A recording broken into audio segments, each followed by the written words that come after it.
Di dalam hadis disebutkan bahwa surah-surah yang berfungsi bermanfaat untuk kenyamanan di kubur ini surah Al-Muluk, tabarakalladzi biyadihil mulku, itu tiap malam dibaca. Orang yang membaca surah tabarakalladzi biyadihil mulku itu tiap malam, itu dia akan selamat daripada gangguan-gangguan kubur itu. Dia selamat daripada fitnah munkar dan nakir. Surah Yasin masuk juga, surah Alif Lam Tanzil As-Sajdah. Nah itu surah-surah yang banyak kegunaannya untuk keselamatan, kesejahteraan di dalam kubur bila mana kita mengamalkannya setiap malam. Bismillahirrahmanirrahim.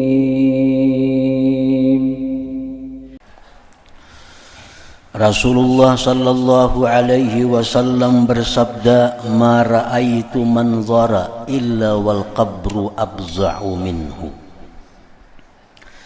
Artinya, tidaklah aku melihat pemandangan melainkan kuburan itu lebih mengerikan daripadanya. Pemandangan yang paling mengerikan adalah waktu kita melihat liang kubur.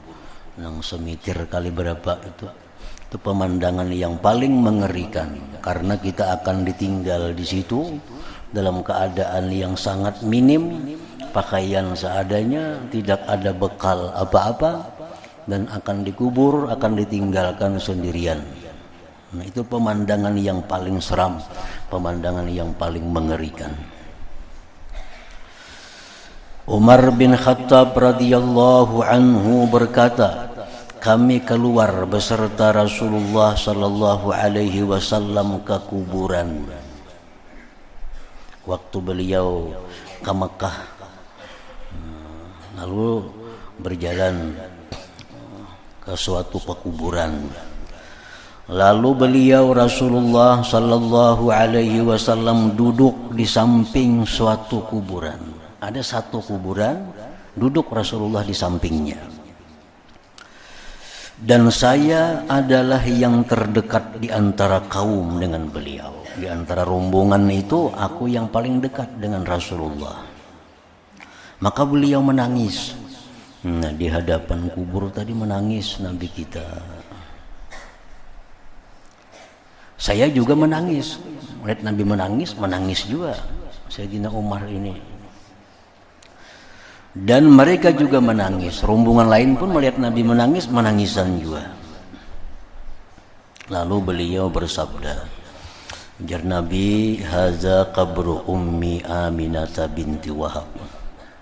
Ista'zantu rabbi bi ziyaratiha fa'adzina li. Fasta'zantu an astaghfira laha fa'aba. Alayya fa'adrakani ma yudrikul waladu minar riqqah. Artinya, ujar Nabi, kenapa aku menangis? Ini adalah kuburan ibuku Aminah binti Wahab. Ini kubur mamaku, ujar Nabi. Aku meminta izin kepada Tuhanku untuk berziarah kepadanya. Maka Allah mengizinkan bagiku. Diberi izin aku ziarah ke kubur ibuku. Lalu aku meminta izin kepadanya Allah untuk memohonkan ampunan baginya. Lalu aku hendak minta lawan Tuhan agar ibuku ini diampuni. Maka dia enggan mengizinkan. Allah kadang mengizinkan aku memintakan ampun kepada ibuku. Lalu aku mendapatkan apa yang didapatkan seorang anak daripada balas kasih. Itulah yang menyebabkan aku menangis. Kenapa? Karena kada diberi izin oleh Allah untuk memintakan ampun terhadap ibunda beliau itu. Nah, para ulama disebutkan di dalam kitab Syarah Muslim, kenapa Nabi kita kada diizinkan Allah memintakan ampun terhadap ibu beliau itu. Nah, di situ ada beberapa jawaban tentang orang tua Nabi ini. Jawaban yang pertama, orang tua Rasulullah Sallallahu Alaihi Wasallam itu hidup di zaman patrah ngarannya. Zaman patrah itu zaman yang tidak ada diutus Rasul. Zaman patrah, zaman yang tidak ada diutus Rasul. Nah, lalu terhadap orang-orang yang hidup di zaman patrah itu, di zaman yang belum ada diutus Rasul itu, Allah berfirman di dalam Al-Quran, "Wa ma kunna mu'adzibin hatta nab'atsa rasulah." Dalam Al-Quran Allah berfirman, "Wa ma kunna mu'adzibin," dan kami tidak akan mengazab seseorang hatta nab'atsa rasulah, sehingga kami utus dulu Rasul. Nah, kalau sudah diutus Rasul, lalu orang ini tidak beriman dengan Rasul, mati, nah itu diazab oleh Allah. Nah, sedangkan orang tua Nabi kita ini hidup di zaman yang belum ada Rasul. Nah, oleh karena itu orang-orang yang hidup di masa itu, wafat di masa itu disebut ahlil fatrah. Nah, orang ini selamat. Orang ini tidak diazab. Wa ma kunna mu'adzibin hatta nab'atsa rasulah. Nah, sedangkan istighfar itu ditujukan kepada ahli dakwah. Istighfar itu ditujukan kepada orang-orang yang sudah ada diutus Rasul. Nah, kita boleh memintakan ampun kepada orang-orang yang mereka sudah ada Rasul.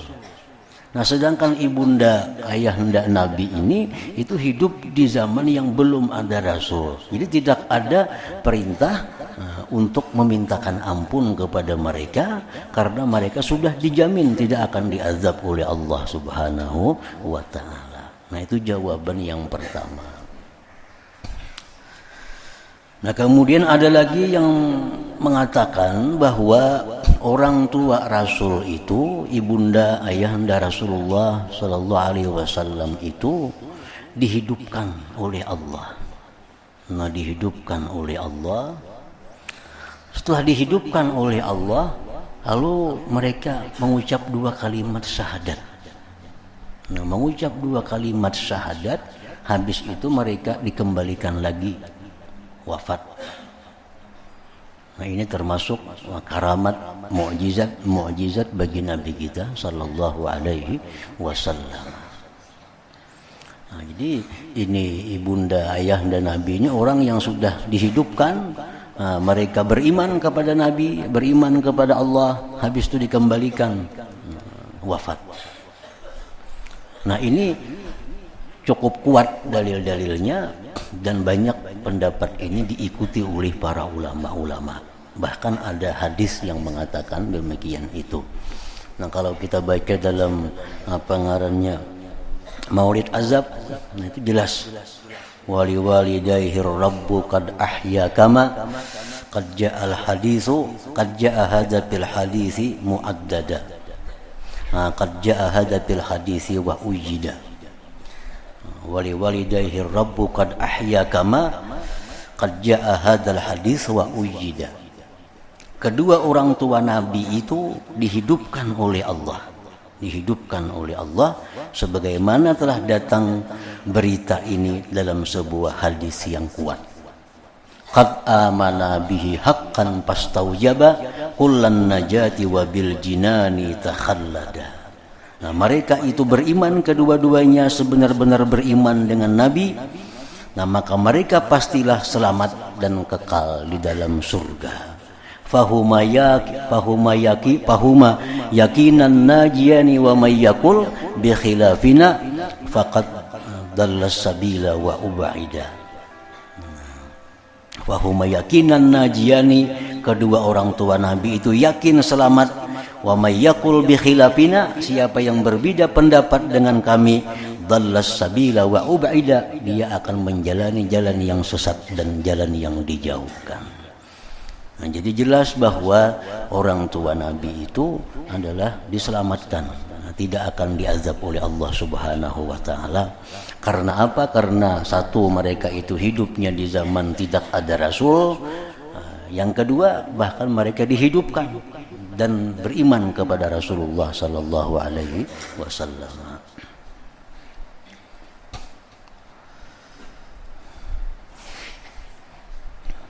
Nah, jadi hadis ini menunjukkan bahwa Nabi kita bilang kepada ibunda, ziarah kepada Ibu Sidin, diizinkan oleh Allah. Nah, jadi ziarah kubur ini sesuatu yang sangat dianjurkan di dalam agama kita, karena dengan ziarah kubur itu yang pertama didapatkan adalah ziarah kubur itu zakirul akhirah, mengingatkan kita kepada akhirat. Utsman bin Affan radhiyallahu anhu apabila berdiri di atas kuburan maka ia menangis sehingga basah jenggotnya. Maka ditanyakan tentang yang demikian dan dikatakan kepadanya, kamu ingat surga dan neraka lalu kamu tidak menangis, dan kamu menangis apabila kamu berdiri di atas kuburan. Wahai Utsman, engkau ini kalau berbicara surga, berbicara neraka, kada biasa menangis. Tapi bila berdiri di parak kuburan, di samping kuburan, menangis. Maka Utsman bin Affan menjawab, aku mendengar Rasulullah sallallahu alaihi wasallam bersabda, innal qabra awwalu manazilil akhirah, fa inna ja minhu sahibuh fama ba'dahu aisaru minhu, wa illam yanju minhu fama ba'dahu asad. Rasulullah bersabda yang artinya sesungguhnya kubur adalah permulaan tempat-tempat akhirat. Kubur ini tempat pertama akhirat yang dimasuki oleh manusia adalah kubur. Maka jika penghuninya selamat daripadanya, maka apa yang sesudahnya itu lebih mudah daripadanya. Bila dikubur kita ini sukses, sesudahnya lebih inting. Kan sesudah kubur itu banyak, kita akan menemui hari dibangkit, kita akan menemui hari dihalau, kita akan menemui hari dikumpulkan di padang mahsyar, kita akan menemui hari di mana dihisab, ditimbang amal, banyak macam-macam. Nah, bila dikubur ini kita selamat, dikubur ini kita dapat kemudahan, nah selanjutnya lebih mudah. Maka apa yang sesudahnya itu lebih mudah, dan jika penghuninya tidak selamat daripadanya, nah, menjawab munkar nakir kada dapat, umpamanya menjawab munkar nakir kada dapat, maka apa yang sesudahnya itu lebih berat daripadanya. Nah, jadi kalau orang dalam kubur ini kada selamat, dia kada sukses menghadapi fitnah kubur, maka hari berbangkit lebih parah lagi. Di padang mahsyar lebih sulit lagi. Waktu dihisab amalnya lebih sulit lagi. Karena di awalnya sudah sulit berdahulu. Nah, itu ujar Sayyidina Utsman yang membuat aku menangis bila aku berdiri di sekitar kubur. Dikatakan bahwasanya Amr ibn al-As melihat kepada kuburan, lalu ia turun dan mengerjakan salat 2 rakaat. Amr bin As bila lewat di kubur singgah sembahyang 2 rakaat. Maka ditanyakan kepadanya, kenapakah itu pian bila lewat di pakuburan singgah sembahyang 2 rakaat? Ini adalah sesuatu yang tidak pernah kamu kerjakan, wahai Amr bin As.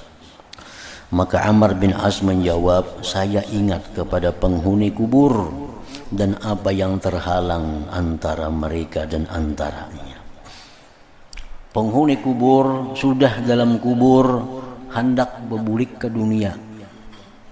hendak jadi orang nang penyembah ya, hendak jadi orang nang baik. Itu penghuni kubur begitu mengalami dahsyatnya kubur, hendak berbulik ke dunia, hendak jadi orang penyembah yang, hendak jadi orang yang penuntut ilmu, hendak jadi orang yang banyak berzikir, cuma terhalang. Nah, jadi itulah yang menyebabkan aku bila melihat kubur singgah sembahyang 2 rakaat. Artinya tampulu belum terhalang lagi. Nah, tampulu belum terhalang. Maka saya ingin mendekatkan diri kepada Allah dengan 2 rakaat itu.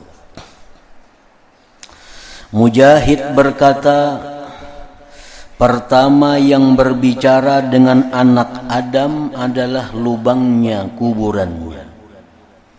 Maka ia berkata, begitu kita masuk ke dalam kubur, sudah ditutup dengan tanah, belum datang lagi munkar nakir, kubur ini sudah berbicara.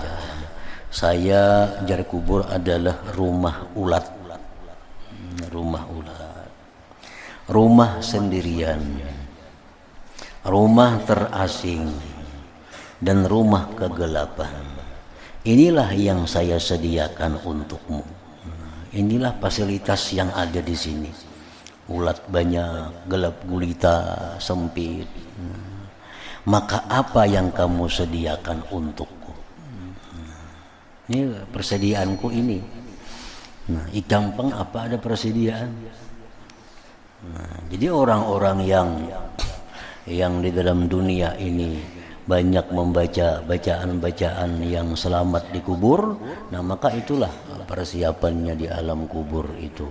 Antara lain di dalam hadis disebutkan bahwa surah-surah yang berfungsi bermanfaat untuk kenyamanan di kubur ini surah Al-Muluk, Tabarakalladzi biyadihil mulku, itu tiap malam dibaca. Orang yang membaca surah Tabarakalladzi biyadihil mulku itu tiap malam, itu dia akan selamat daripada gangguan-gangguan kubur itu. Dia selamat daripada fitnah munkar dan nakir. Surah Yasin masuk juga, surah Alif Lam Tanzil As-Sajdah. Nah, itu surah-surah yang banyak kegunaannya untuk keselamatan, kesejahteraan di dalam kubur bila mana kita mengamalkannya setiap malam.